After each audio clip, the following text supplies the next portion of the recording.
Hello, you speak English? Good morning. Good morning. Good morning. Yes. It's my teacher. Okay. And what do you learn with in this class? What do you do? Tell her that We do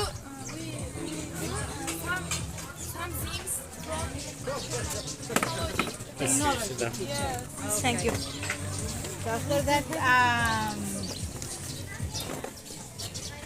to come here with children on Sunday is a good thing.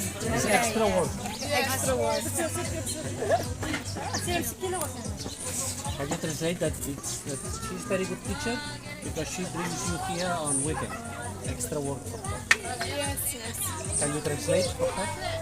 Yes. Can you explain in Translate. Practice. Söyleyin nasıl diyeyim biz?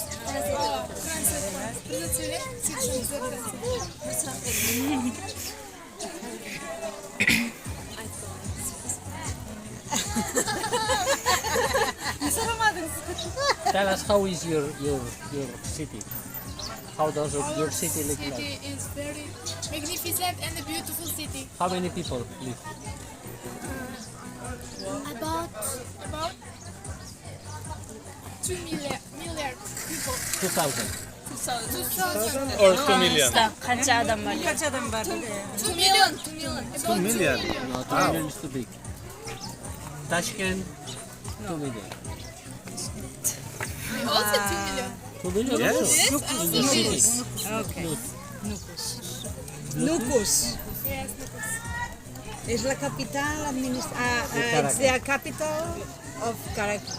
Yes. Yes. 2 million? Wow. What is your favorite thing in your city? 250,000. Do you have some beautiful building or something special? 1 less. 200,000. It's a lot of people. Okay. 200,000. Yes? Yes. 200,000. We understood. There you go.